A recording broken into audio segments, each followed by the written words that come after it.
Une lecture. Je sais qu'on a une poète ici qui va nous lire quelque chose.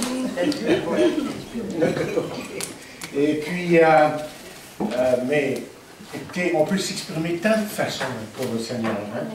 Et puis, on veut vous laisser cette opportunité-là parce que Dieu fait tellement de grandes choses dans nos vies. Des fois, on a tendance à oublier. Le premier chant, c'était contre les bienfaits de Dieu. On a tendance à focuser des fois sur nos problèmes, sur les choses difficiles de la vie. Et on oublie que le Seigneur est toujours en train de parler. Et il parle de différentes façons, évidemment, principalement par sa parole, mais aussi les événements, par le témoignage d'un de l'autre, par nos épreuves, évidemment. Mais je m'aperçois que il y a vraiment de la part de Dieu cette sollicitude. Vous savez ce que je veux dire par ça? Là? Dieu se soucie de nous. Une manière de dire. Il se soucie de nous, comme nous, on se soucie de nos enfants, de notre prochain.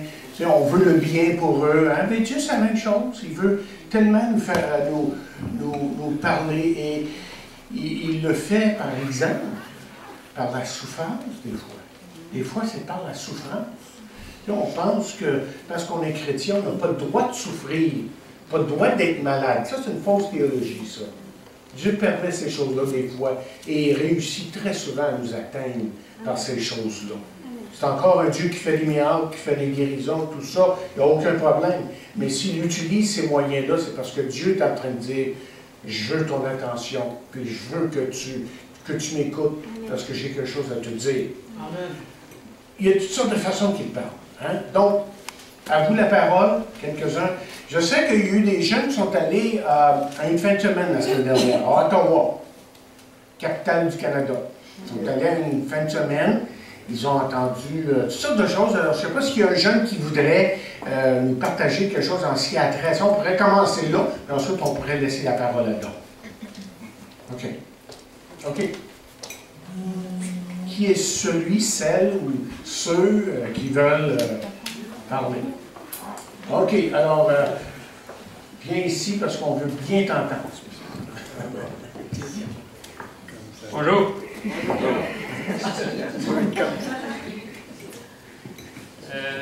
On va aller, oui. C'est assez le fun. On a été à Ottawa, on a été voir Walk the River. C'est un groupe de rock chrétien. C'est pas du rock comme qu'on voit tous les jours, c'est pas du rock comme qu'on voit comme plusieurs groupes. C'est du rock que tu sens si tu comprends l'anglais, si tu écoutes bien. C'est quelque chose que c'est très intéressant, c'est vraiment... c'est des groupes que... Même si c'est pas des groupes qui veulent être connus, c'est des groupes qui chantent pour le Seigneur, c'est des groupes qui chantent parce qu'ils aiment le Seigneur. Puis c'est vraiment ça qui nous a touchés, c'est vraiment ça qu'on a aimé. Puis c'est pour ça que Walk the River, c'est vraiment quelque chose qu'on a aimé. Puis si une autre activité pourrait revenir comme ça, ben c'est sûr qu'on va y aller.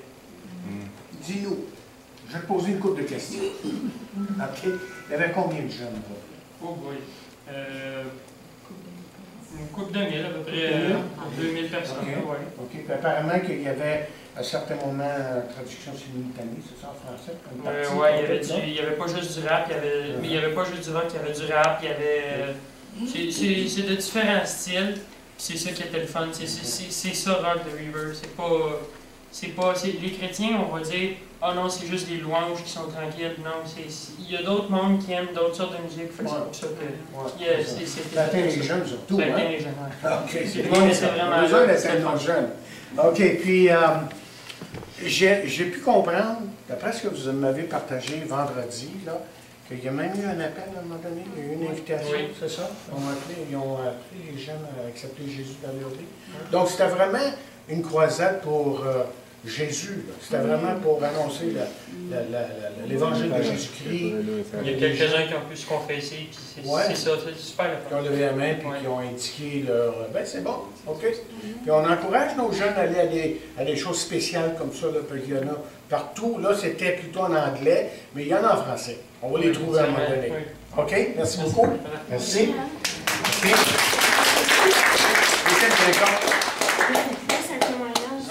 Viens, on veut t'écouter. Avec un micro aussi. Genre, si le fil, on peut l'étendre, ce fil-là.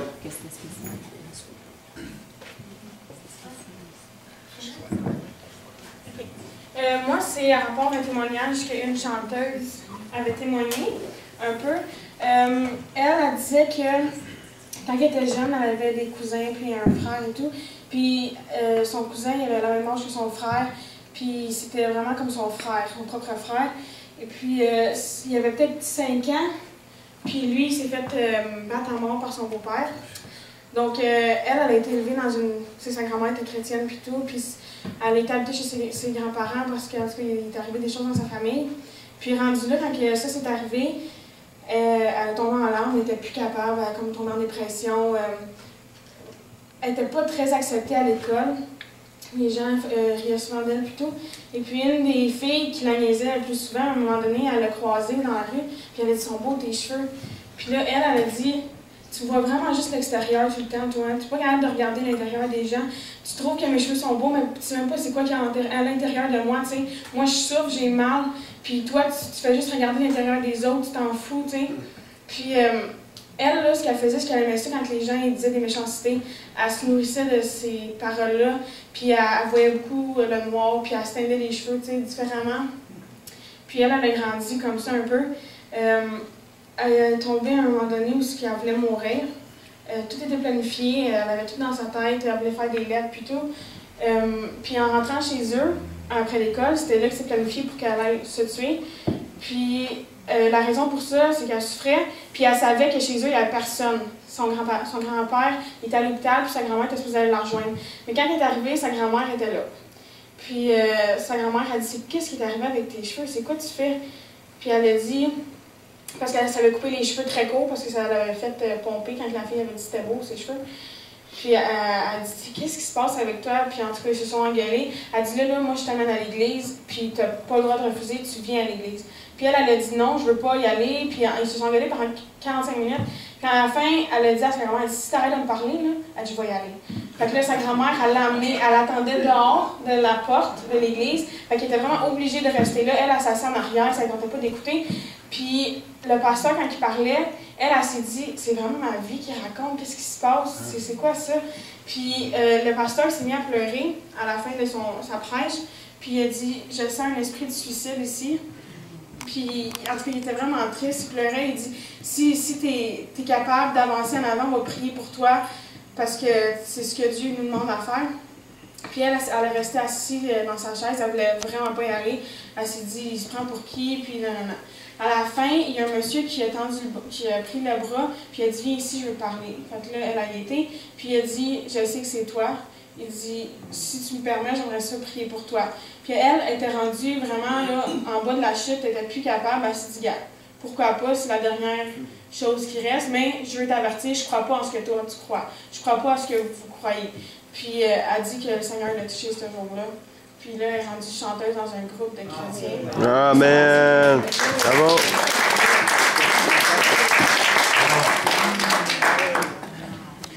C'est intéressant d'entendre les témoignages d'un et de l'autre, hein, parce que les gens viennent au Seigneur de toutes sortes de façons. Et moi, j'ai entendu plusieurs de vos histoires, hein, parce que je suis allé vous voir comme ça. Je pense que je ne vous demanderai pas de la raconter aujourd'hui, parce que ça va être trop long. Il y en a une couple qui ont une histoire assez remplie d'événements dans leur vie, comment que Dieu agit, tout ça. Mais vous allez avoir l'opportunité à un moment donné. OK, quelqu'un d'autre voudrait peut-être louer le Seigneur quelque chose. Mais Guillaume, peux-tu venir? Okay.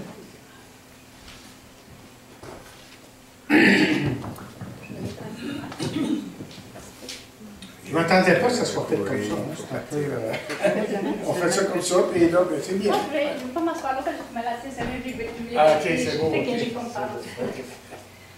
Je ne m'attendais pas être ici ce matin, mais moi je remercie le Seigneur.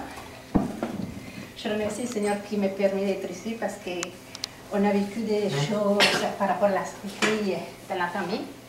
Alors, samedi soir, quand on s'en allait à l'aéroport, rencontrer mon frère, rien raconté le pauvre. Parce que son âme est malade. Ah, Seigneur. Que ta miséricorde soit sur nous, Seigneur.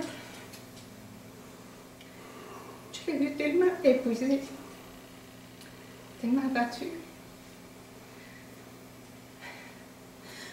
On s'en allait à l'aéroport. J'ai commencé à avoir mal à la tête. J'ai commencé à avoir une migraine. Le lendemain matin, quand je suis venue ici, j'étais très malade. En sortant d'ici, il fallait que je m'en aille chez nous et je passais malade toute la semaine. Je n'avais plus de force physique. Je sais pas ce qui m'est arrivé. J'étais comme un feuille. Toutes les forces étaient allées dans mon corps. Alors, mardi dans la nuit, j'étais très malade. Je sais pas, j'avais l'impression que mon cœur s'est déchiqueté, qu'il tombait en morceaux. C'était vraiment bizarre. Puis là, je me suis dit, Seigneur, pourquoi je suis encore malade? Ça fait quelques années qu'on est malade à la famille. Je suis encore malade, pourquoi? On dirait que j'avais une colère, j'ai dit, je comprends. Pourquoi est-ce que j'ai encore à souffrir dans mes corps comme ça? Alors, j'ai prié, je me suis endormie. Merci. Je me suis endormie. Ça a été comme ça. Il y a un de mes amis chrétiens qui est venu mardi dans la journée, qui a apporté la soupe que je puisse manger. Maman le lendemain. Jeudi dans la nuit encore, je me sentais encore très faible, très malade encore. J'ai vécu ces choses-là qu'on dirait que mon cœur dans la nuit s'est tombé en morceaux, s'est déchiqueté. C'était tellement bizarre. J'ai dit, Seigneur, je suis en train de mourir. Et là, je me suis appelée. Alors, Seigneur, si je suis en train de mourir, non. J'ai dit, parce que toi, tu as envie de vie. Et je crois que je n'ai pas accompli ta volonté. Alors, je te demande, Seigneur, de m'aider à comprendre qu'est-ce que j'ai à comprendre à travers cette maladie. Quand j'ai commencé à prier, à demander au Seigneur de me parler, je me suis endormie comme c'était un demi-sommeil, commençant à me parler. Puis il m'avait fait comprendre bien des choses. Et la première chose, c'est que j'avais beaucoup de peurs en priant encore, qu'il fallait qu'il guérisse. Des peurs que je pensais qu'il avait guéri ou que je voulais enfouir.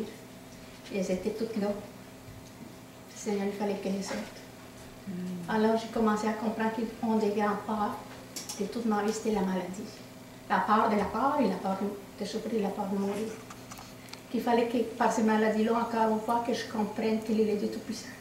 Amen. Qu'il était capable de nous guérir, de nous restaurer, que ce n'est pas toujours vrai que quand on tombe malade, c'est pour la mort. Parce qu'il faut qu'il nous comprenne. Il faut qu'on comprenne et nous corrige. Il nous exhorte aussi et nous ramène dans le chemin. Je continue comme ça toute la semaine à prier. J'avais appris Claire boutique, c'est elle qui m'a amené au Seigneur vendredi. Parce que juste un petit peu avant qu'elle arrive, c'est que c'est par là, cette crainte-là que j'ai vécu en dedans de moi. Elle a commencé à m'asseoir. Là, j'ai dit, Seigneur, encore cette crainte-là, mais qu'est-ce que c'est? Là, je me suis assise, je me suis mis les louanges, j'ai commencé à prier. J'ai dit, parle-moi. Et j'ai commencé, c'est comme, j'ai fermé les yeux, juste en demi-sommeil. J'ai commencé à fermer les yeux, le Seigneur m'a commencé à me parler. Puis il me disait, pendant 14 mois, que je m'étais tellement enfermée dans l'erreur que j'avais commise il y a 14 mois.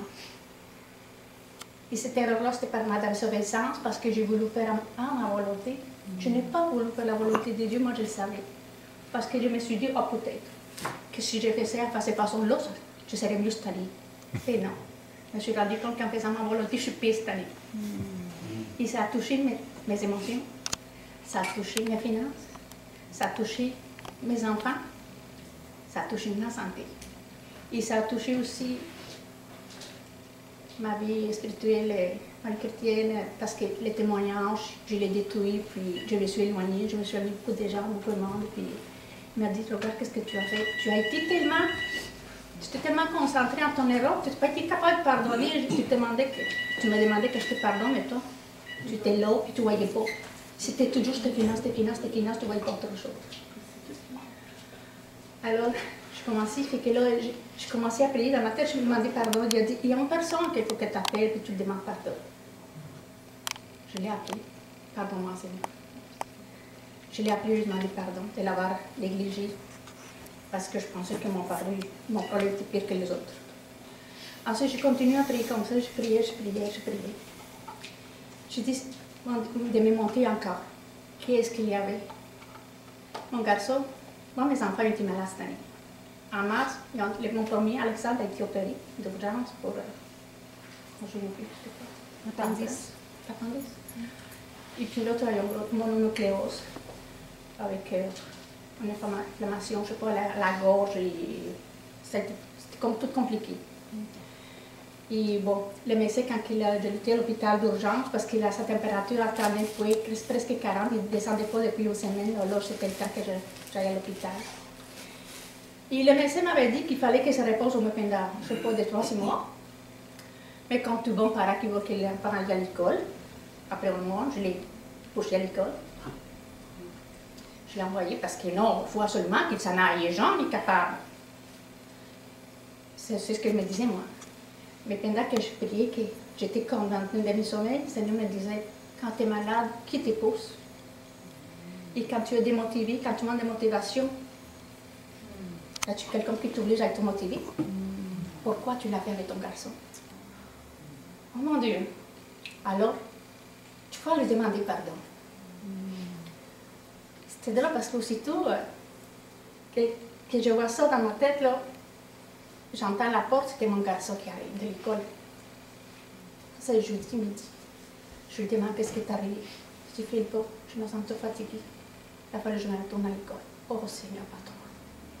Je n'avais pas compris. J'étais tellement enfermée dans le problème financier. Là, mon erreur que j'avais faite, c'était trop gros. Que je ne comprenais pas qu'est-ce que mon garçon vivait. Il n'était pas encore guéri, je l'avais poussé à aller à l'école. Alors le Seigneur a dit, là, tu sais ce qui te reste à faire? Il a fallu que je me lève et que je lui demande pardon à mon garçon. Grave. Alors là, maintenant, je comprends qu'à travers ces maladies, qu'encore, c'est aux maladies, au châtiment aussi, en correction, je ne sais pas. Le Seigneur voulait absolument me parler. Il voulait me faire savoir que ce que je faisais n'était pas correct. Parce que depuis quelques années, là, ou de quelques mois, je ne sais pas, je me disais qu'il n'y avait rien de mauvais à moi, j'étais toute correcte, je n'étais pas faite. Tout allait bien, oh, que je suis bien. Le Seigneur m'a dit, regarde, tu croyais que tout allait bien, que tu fais tout correct, mais tu étais en train de faire tout le travail. Alors maintenant, quand quelque chose va arriver, maman arrive, il faut que je me confie à lui. Les finances, c'est lui. Et la dernière chose, je veux dire, c'est parce que la semaine passée, j'étais tellement ancrée encore des côtés finances, là, que moi, j'avais trouvé un job. Et voyez-vous, lundi, je n'ai pas été capable, j'étais malade. Je n'ai pas été capable de travailler la semaine, je n'ai pas été capable. Alors, je crois que le Seigneur m'a corrigé de cette façon-là. Regarde ton travail, ce job-là, c'était pas moi qui l'avais pourvu parce que c'était la part qui t'avait poussé à trouver un job d'urgence. Alors, moi, je remercie le Seigneur à travers ça. Amen. Parce que je sais qu'à travers ça, ce qu'on vit, là, ce que j'ai vécu ici, là, je sais qu'il m'a fortifié, qu'il m'a corrigé, il m'a remis sur le droit chemin. Un chemin que je croyais qu'il était correct, mais que j'étais en train de me vivre complètement. Amen. Merci Seigneur. Je parle ça pour le Seigneur. J'ai bien aimé ce que tu as dit, tu as reconnu à un moment donné que ce n'était pas le Seigneur qui te dirigeait, mais que c'était la peur. Oui. Intéressant, ça. Oui, c'était la peur. Que quelqu'un témoigne de ça. Absolument. Parce que des fois, j'ai l'impression que c'est pas parce qu'on se confie vraiment en lui, là, on a ses craintes, ses soucis qui viennent, puis là, on faut que j'agisse. Moi, je suis comme ça, moi. Je suis le premier comme ça. Puis je dois l'avouer, confesser, que là, ma femme me connaît assez bien. Bon, ça, c'est assez, hein. Et là, OK, là, il faut régler le problème. Regardons le problème, puis tout dire, Seigneur, c'est que tu veux pas. C'est ça. Oui, j'ai appris ça, mais c'est parce que de toute façon, j'ai toujours été guidée par la peur. C'est la peur qui m'a dirigée. Et moi, je constate encore que souvent j'ai prié, mais je ne priais pas de la bonne façon. Je priais dans la peur. Et la peur, c'est pas la foi. La peur, c'est toujours la crainte, les doutes. Alors, le Seigneur m'a fait comprendre encore, continuons à prier par la peur, mais c'est pas ça. C'est vraiment la conviction que le Seigneur. Mais d'abord, que je sois capable de prier avec foi, il faut que je sois délivrée à part. Amen. Bravo. Merci. OK, quelqu'un d'autre voudrait partager quelque chose? OK. Pardon? Je peux aller. On a ton micro. Ensuite, ça va être... OK. J'ai quelque chose de... Parle dans ton micro. De contact ce mois-ci. Puis je vous encourage de lire ce contact ce mois-là. Là. Je vois que le Seigneur, il y a un thème ces jours-là, c'est la souffrance. Parce que je lis beaucoup sur la souffrance. Et ça arrive souvent dans ma vie qu'il y a quelque chose que je vis et je vois sur le web, sur les articles que je lis dans la Bible, que c'est comme, il y a beaucoup de monde qui sentent la même chose. Alors, ça c'est dans la question posée à Charles Stanley. La question c'est, il y a 10 mois, j'ai perdu mon emploi et même si je prie Dieu chaque jour pour qu'il me dirige, il ne se passe rien. Malgré tout, je continue de fréquenter l'Église, de donner ma dîme et j'attends patiemment une réponse. Je veux seulement travailler pour pouvoir répondre aux besoins de ma famille. Quand Dieu agira-t-il? Ça, c'est la question. La réponse de Stanley. Nous ne connaissons pas le moment où Dieu agira. Commençons par ce que nous savons. Tout d'abord, nous pouvons être certains qu'il vous aime et qu'il ne vous a pas oublié. En Deutéronome 31, 8, il faut que je lise ça. L'Éternel marchera lui-même devant toi, il sera lui-même avec toi, il ne te délaissera point, il ne t'abandonnera point, ne crains point, il ne t'effraie point. Tu n'es pas le seul, mais nous. Nous savons également qu'il tient ses promesses. L'une d'elles se trouve en Philippiens 4, 19. Et mon Dieu pourvoira à tous vos besoins selon sa richesse avec gloire en Jésus-Christ. Cependant, Dieu ne promet pas de toujours pourvoir à nos besoins immédiatement ou facilement, mais même durant l'attente, il fait concourir toutes choses au bien de ceux qu'il aime. Romains 8, 22.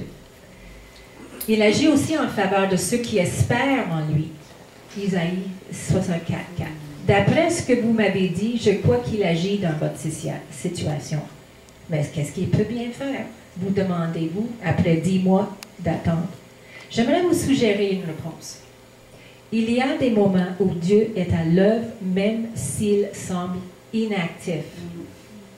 En ce moment, dans votre vie, vous avez plus de temps à passer avec votre Père. Étudier sa parole et le servir d'une manière que vous n'auriez peut-être pas découverte autrement. Poursuivez votre recherche d'emploi en faisant confiance au Seigneur quant à ce que vous réserve chaque occasion. Mais cherchez aussi des manières d'utiliser votre temps libre pour le servir. La vie de Job révèle un autre principe relié à votre situation. Même s'il était agréable à Dieu, ce héros de la foi a supporté des épreuves difficiles à comprendre à ce moment-là. En fin de compte, le Tout-Puissant a récompensé Job pour sa fidélité en lui redonnant 2 fois plus de richesses. Finalement, songez au fait que Job a prié pour ses amis avant que Dieu le rétablisse. Pensez-vous que le Seigneur voudrait que vous fassiez de même? Votre difficulté présente peut contribuer à ce que vous intercédiez avec compassion pour ceux qui subissent une épreuve semblable à la vôtre. Ce faisant, rappelez-vous de remercier Dieu pour sa fidélité durant les 10 derniers mois et pour votre futur emploi qu'il est en train de vous préparer. Amen. Dans toutes nos circonstances, il faut toujours se rappeler que Dieu, ses pensées sont plus hautes que nous et qu'il ne nous abandonne pas même quand on ne le voit pas.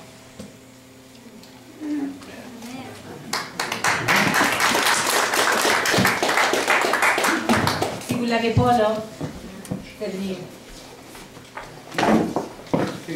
OK, Patricia va venir. Je sais que savez, un des talents, un des dons que Dieu a donné à Patricia, c'est de composer des chants.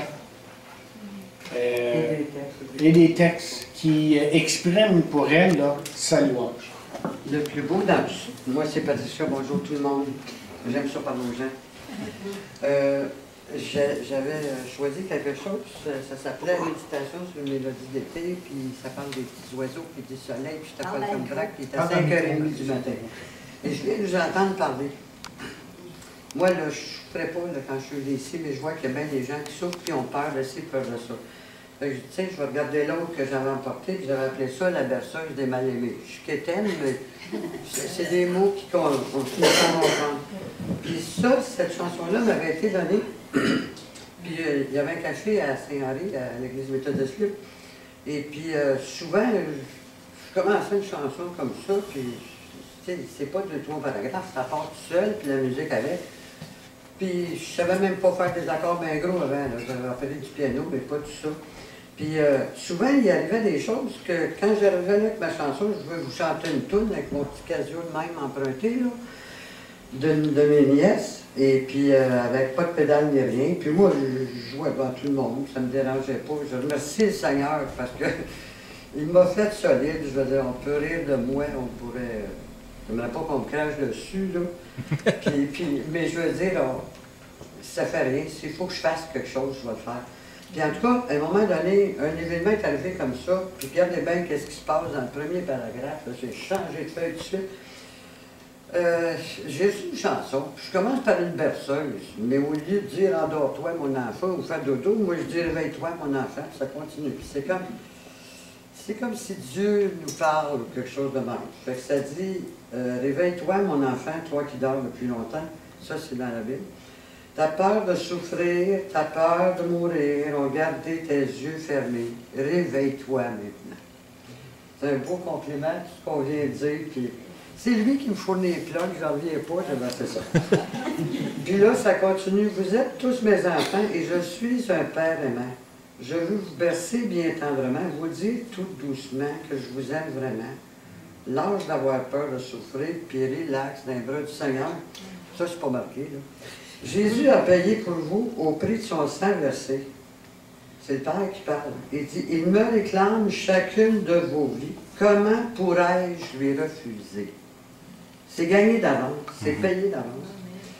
Si tu acceptes l'amour que je veux bien te donner, je pourrai t'aider dans tes difficultés, te délivrer de tes péchés et te confier à Jésus, finalement. Ça finit, bien entendu, par « Réveille-toi, mon enfant, toi qui dors depuis longtemps. » Or, savez-vous qu'est-ce qui est arrivé presque tout de suite après ça? Moi, j'allais au café tous les dimanches, puis souvent, je ne savais pas quoi m'attendre, sauf que j'avais toujours à prier avec des gens. Puis je m'habillais tout croche, fait que souvent, les gens les plus démunis venaient me voir, puis c'était bien, puis je les aimais, puis je suis encore comme ça. Ça ne veut pas dire que je ne vous aime pas si vous êtes millionnaire, là. On n'aillerait pas ça dans la même coupe, on avancerait vite côté finance. Mais je suis arrivé au café à Saint-Henri, puis on m'a dit, on a besoin de toi à soir. J'ai dit, quoi, tu veux que je serve de la soupe, tout ça? Fait qu'ils ont dit, non, non, on voudrait que tu présentes quelque chose. J'ai dit, bien, comme quoi? Ils ont dit, n'importe quoi. Là, je suis devant, c'est la fête des pères. Je suis devant un auditoire, des gens qui sont assis à table, qu'on les serve, puis qui sont tous tristes, puis ou qui ont l'air bêtes, ou qui grognent, puis c'est presque tous des hommes. C'était la fête des pères. C'était la fête des pères. Je sais qu'il y a des personnes qui sont seules à la fête des pères, peut-être depuis 50 ans, qui n'ont pas eu la visite de leur enfant, puis ils n'ont peut-être pas vu leur père depuis plus d'années. Puis, j'arrive avec quelque chose qui dit « Vous êtes tous mes enfants, je suis un père aimant, etc. » Fait que je parle là-dessus, j'ai dit « Regarde, je trouve ça triste, ça me fait de la peine. Parce que vous êtes ici, puis vous avez peut-être un père en quelque part, vous n'avez pas vu, vous avez peut-être un père en prison, un enfant en prison. Ça n'a pas de sens d'être seul à la fête des pères, tout ça, mais j'ai dit, j'ai eu une chanson, puis je ne savais pas pourquoi juste. Puis là, ils m'ont demandé de vous parler, puis là, je leur ai lu ça, puis c'est-à-dire que je l'ai chanté. Parce que je filme tellement, malheureusement, vous devriez tous prier en gang pour moi à un moment donné, puis j'arrête ça, cette niaiserie-là. Parce que ma voix est alto, puis je chante bas, mais c'est encore mieux, ça fait deux heures. Puis je trouve ça effrayant de ne pas pouvoir les chanter. C'est ma punition, ça. Fait qu'essayez de prier pour moi pour ça, mais j'ai bien confiance que tout s'arrange. Puis je vous aime tous. Et puis, oui, Dieu est tout-puissant. Tu peux-tu prendre 2 autres minutes? Parce que je voulais finir ça dans la joie, moi, mon affaire. C'était pas ça que j'étais supposé lire, là. Il a bien fallu, parce que c'était pour ça. Bon. Moi, le matin, j'étais un peu pas fort, mais il en est de même pour tous ceux qui écrivent un peu trop. OK, merci. Non, je vais appeler. Merci. Je sors du matin, moi, d'habitude, je suis lève-tôt. Là, j'ai passé la nuit debout, je me souviens bien de bonne heure. Je disais, demain, je vais à l'église, il était à 10 h le matin. Puis, je m'en vais dehors avec toujours le même petit casio, là, avec quelques notes. Et puis, je restais à Carignan. Il y avait une rivière de l'autre côté de la rue, les chevreuils en arrière, puis mon mari m'avait installé des vitres patio autour. Il a pris des portes patio et installé ça en arrière. Je voyais les chevreuils, je voyais les oiseaux.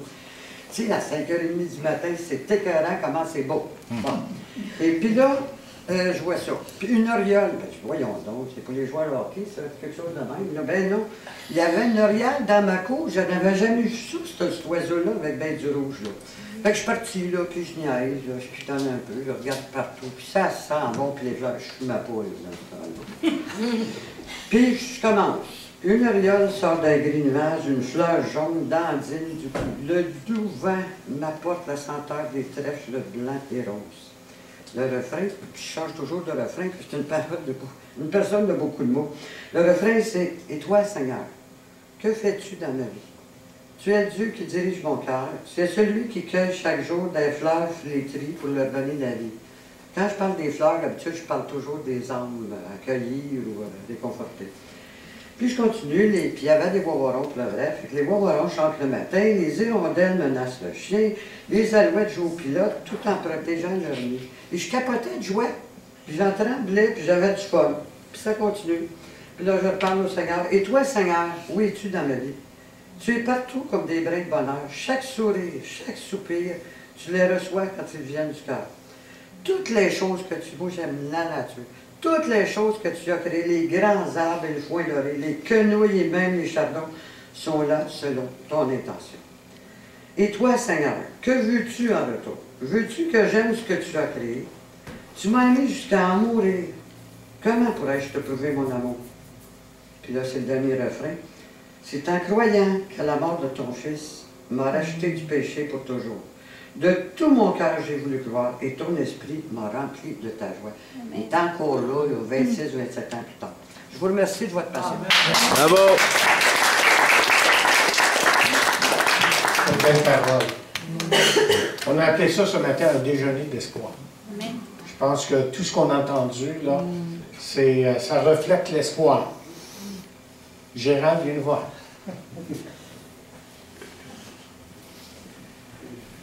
Vous savez, Gérald, c'est un homme qui se rend à l'hôpital chaque semaine, des fois même 2 fois.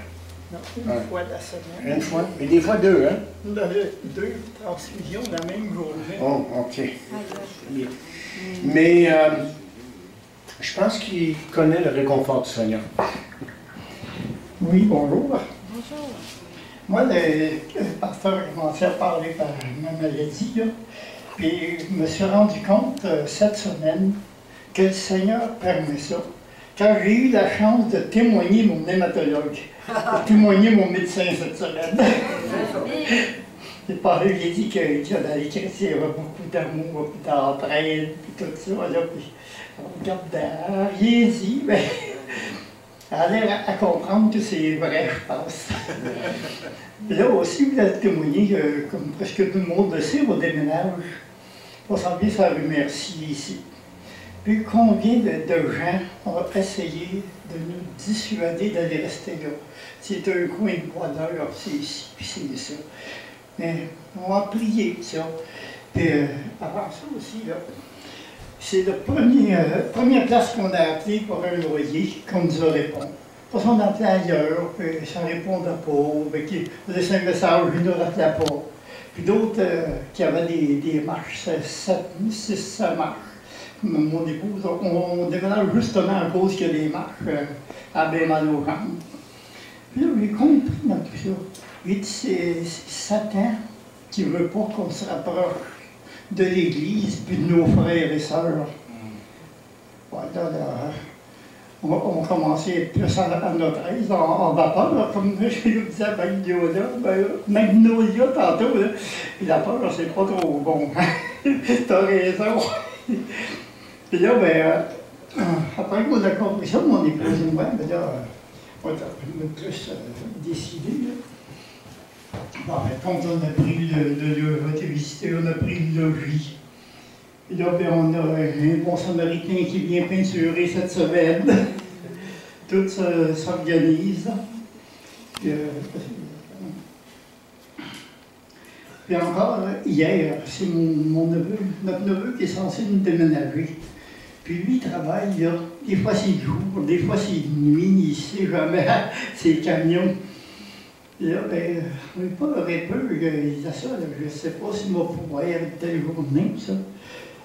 Parce qu'on dit, le Seigneur est avec nous autres. Ça va se régler, ça. Ça va se régler d'une façon ou de l'autre. On n'est pas dehors, on a jusqu'au 31 de sortir. Sûr que ça va se régler avant ça. Donc, il ne faut pas avoir peur. Il faut croire au Seigneur. Mais comme je suis humain, des fois, je n'y pense pas tout de suite.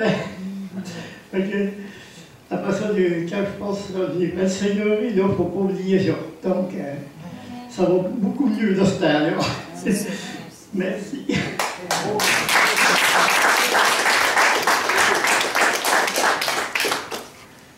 OK, quelqu'un d'autre? Pasteur, il y a un dernier mot que je voudrais dire par rapport à ce que le Seigneur m'a dit de faire l'espoir que je vais vous dire. Je peux le dire ici. La dernière chose que le Seigneur m'a parlé à travers ces semaines, c'est que hier, j'étais bien dans la journée tout ça. Mais le soir, dans la soirée vers 7 heures, quand mes enfants sont partis au cinéma, puis que moi je me suis retrouvée tout seul, j'ai commencé encore à ressentir la peur. La peur. Bon, j'ai dit Seigneur, c'est encore la peur, puis la peur des fois, je ne sais pas. Fait que pendant une heure, de 7 à 8, là, j'ai téléphoné. J'ai téléphoné tout le monde que je connaissais à peu près s'il y avait quelqu'un que je pourrais trouver pour qu'il vienne me voir, parce que j'avais trop peur. Bon, j'ai appelé Maria, j'ai appelé maman, j'ai appelé mon frère, j'ai appelé si, j'ai appelé plein de gens. Puis il y en a que j'ai pas appelé par peur de les déranger. Et puis là, entre 7 heures, j'ai commencé à écouter la loi. D'abord, celle que j'ai commencé à écouter, c'est celle d'Exo que j'ai écoutée il y a 2 semaines ici, ou 3 semaines. Pardon, Seigneur, pardon. J'ai commencé à écouter, je l'ai écouté, je l'ai lu. Ensuite, c'est la louange, la reconnaissance, et que le Seigneur est suprême et tout-puissant en espagnol. J'ai continué, puis là, rendu à 8 heures, j'étais encore, écoute, il y a quelqu'un qui va me répondre, je vais tout trouver quelqu'un ce soir pour me comporter, puis tout part. Mais non. Et que la loi, je commençais à faire vers moi, j'étais assise à côté de mon ordinateur, je me suis assise. Là, j'ai dit, là, Seigneur, j'ai vraiment te peur, mais j'arrive plus à comprendre ce qui m'arrive encore. Pourquoi cette peur? Mais que veux-tu que je fasse encore? Tout ce que je voudrais, c'est courir, partir courir, puis sortir d'ici, je vais tout faire. Et puis, il y avait la loge qui me parlait en espagnol qui parlait. Je me suis assise et j'ai pris encore les contacts de ce mois-ci. Je l'ouvre. Puis c'est écrit, à travers les situations difficiles, tout ce que tu vas faire, c'est la reconnaissance envers le Seigneur. Mais la reconnaissance envers le Seigneur, à travers les difficultés, les situations difficiles que je vivais. C'est la reconnaissance. Ça veut dire la louange. C'est la louange. Il a dit, si tu es dans la situation que tu es, que ce soit la maladie, financière, tout ça, c'est là que je devais remercier le Seigneur. Il me faisait comprendre que j'étais encore trop indépendante pour vouloir lui faire confiance parce que je croyais que moi-même essayais de trouver quelqu'un qui allait me consoler, me conforter dans la vie de la part, que j'étais capable. Jusqu'à temps qu'il me fasse comprendre que les seuls qui pouvaient m'enlever ces paroles, me fortifier, pendant ce temps-là, c'était le Seigneur. Alors, tant que je ne me suis pas assise, puis que je dis, je vais apprendre à te remercier, puisqu'on dirait que je ne le sais pas encore, ou que papa j'oublie. Je me suis assise, que j'ai laissé la louange qui était en moi. J'ai laissé et j'ai bu. J'ai vraiment dit, Seigneur, merci ces semaines que j'ai vécues, pour aider une semaine d'enfer. Maladie, oui, la peur. Mais à travers ça, le Seigneur m'a fait comprendre encore que oui, c'est lui qui me fortifie, c'est lui qui va être avec moi. Il va le permettre d'avoir quelqu'un à m'écouter, mais quand je n'aurai plus peur, quand j'aurai fait mis sa confiance à lui. Et Je remercie le Seigneur parce que c'est juste après que j'ai eu Paul Port, il y a certain temps que j'ai pu parler à Maria et à ma soeur, mon autre soeur. Avant ça, je n'ai pas été capable. Et je remercie le Seigneur. Amen. Oui. C'était la solution. Moi, ce que je veux dire, c'est que dans le Seigneur, là, quand avant de venir au Seigneur, quand j'étais jeune, moi, je voulais être... je regardais comment j'avais vu quelque chose, j'étais bien jeune. Puis comment Jésus avait été baptisé. Puis j'aurais toujours voulu, j'aurais aimé ça être baptisé de même, puis, mais ça a tout le temps resté dans mon cœur, ça. Puis quand je suis venue au Seigneur, puis qu'ils ont été baptisés, je ne savais pas, il fallait préparer un petit texte pour partager quelque chose. Puis tout ce qui est venu sur mon cœur, c'est ça.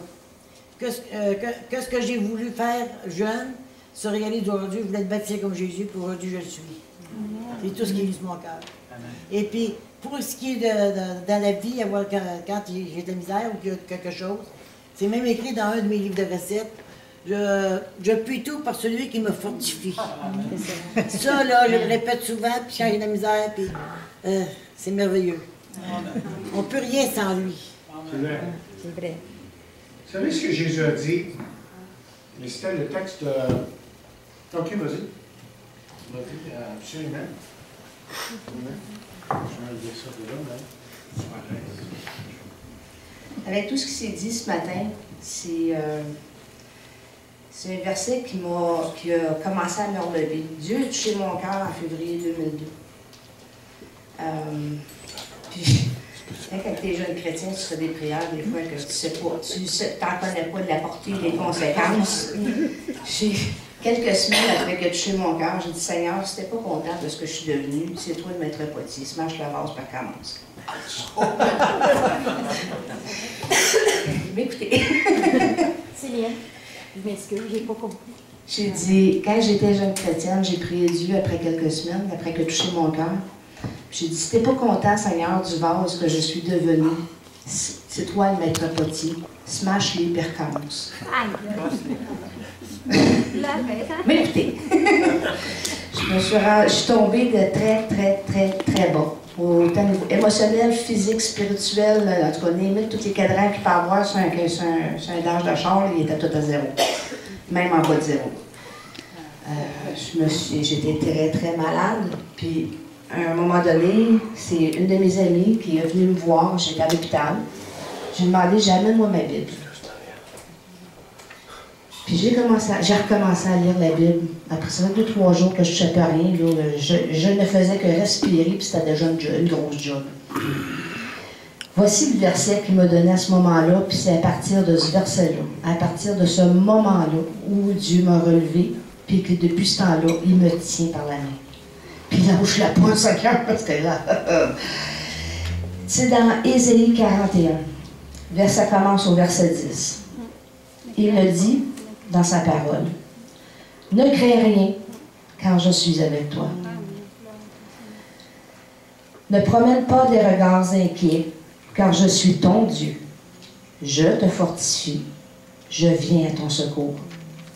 Je te soutiens de ma droite triomphante. » C'est qui était ça, la droite de Dieu? C'est lui, sa droite triomphante. Voici, ils seront confondus, ils seront couverts de honte, tous ceux qui sont irrités contre toi. Ils seront réduits à rien, ils périront, ceux qui disputent contre toi. Tu les chercheras et ne les trouveras plus. Ceux qui te suscitaient querelle, ils seront réduits à rien, réduits au néant, ceux qui te faisaient la guerre. Car je suis l'Éternel, ton Dieu, qui fortifie ta droite, qui te dit ne crains rien, je viens à ton secours. Amen. C'est m'est venu fort dans mon cœur tout à l'heure, c'est pour ça que je n'avais même pas prévu que je vienne vous parler ce matin. Avec tout ce que j'ai entendu, c'est comme vous aviez besoin de ça. Merci Seigneur qui m'a mis dans le cœur pour vous le partager. Amen, bravo.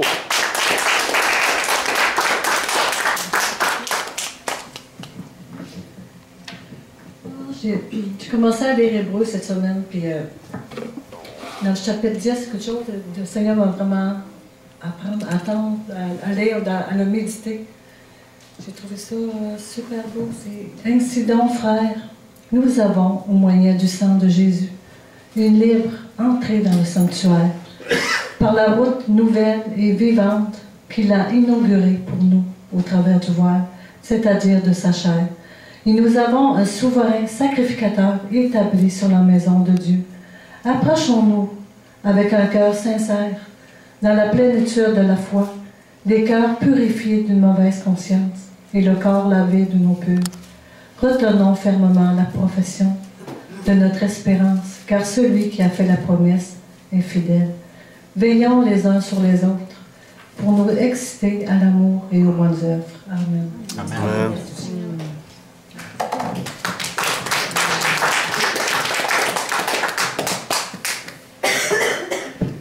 Vous savez, c'est la première fois qu'on fait ça. Depuis qu'on est ensemble, qu'on demande aux gens de témoigner comme ça. Puis je ne savais pas que vous en aviez à dire tant que ça. Vraiment. On a gros sur le cœur, hein? Moi, il y a deux versets que je me suis accroché dans ma vie chrétienne. Et la Bible, c'est la parole de Dieu. C'est Dieu qui parle. Ça, si vous le croyez, déjà là, c'est un bon départ. Jésus, il dit dans Matthieu 11, 28, « Venez à moi, vous tous qui êtes fatigués et chargés, et je vous donnerai du repos. Prenez mon joug sur vous et recevez mes instructions, car je suis doux et humble de cœur, et vous trouverez du repos pour vos âmes, car mon joug est doux et mon fardeau est léger. » Amen.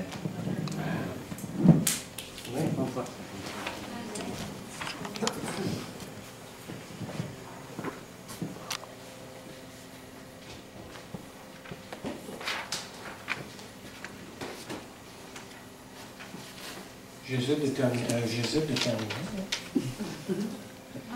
OK, Maria? Dès le départ, si vous hésitez de terminer... J'hésite parce qu'il doit y avoir quelqu'un d'autre. Il fallait vraiment que je le dise. Je pensais que je n'avais pas le temps. J'ai dit, Seigneur, je sais pas le temps, c'est pas le temps.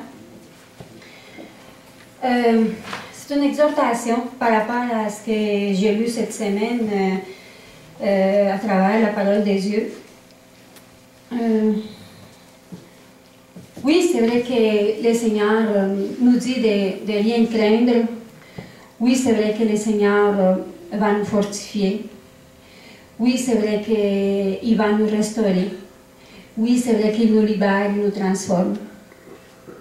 Mais cette semaine, quand j'ai prié pour moi-même, pour ma famille, pour mon église locale que j'aime de tout mon cœur, ça m'a parlé de l'idolâtrie.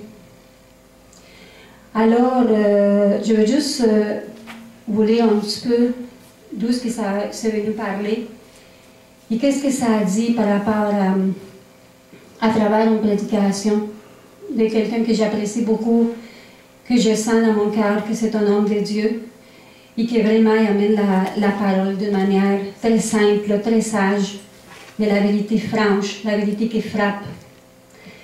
Alors, il nous dit... dans l'Ancien Testament, leurs idoles sont de l'or et de l'argent. Elles ont l'ouvrage de la main des hommes. Elles ont une bouche, ils ne parlent point.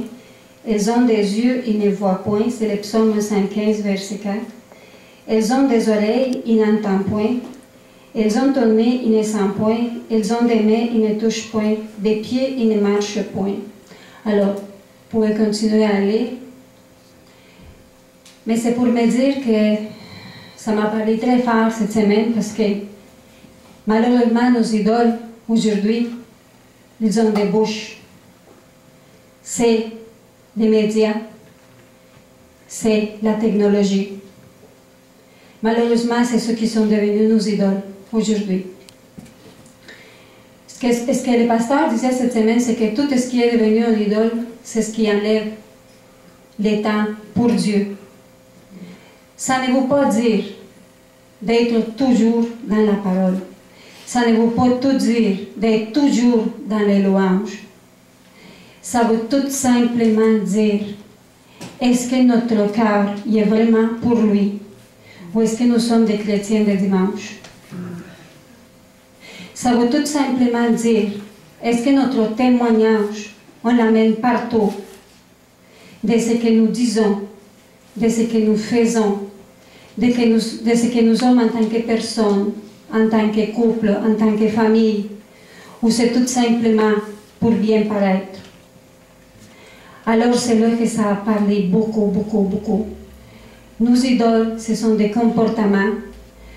Nos idoles, ce sont des idoles qu'on s'est faites avec notre arrière-plan. Nos idoles, ce sont des manières de penser, de dire ben, je suis comme ça, puis je ne changerai pas. Je suis comme ça, puis tu m'acceptes tel que tu es.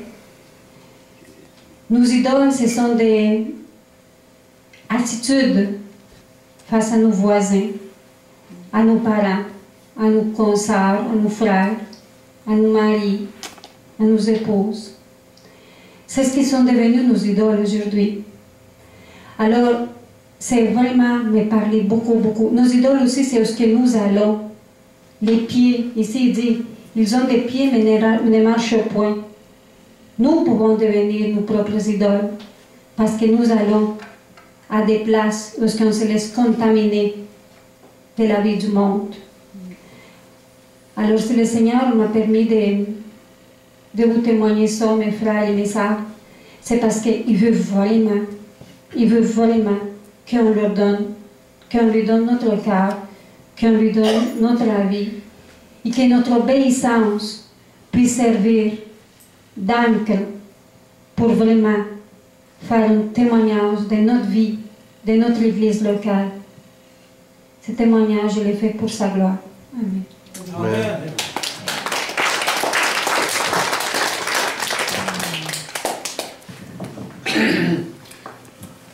Ça fait quelques années que je suis dans le ministère.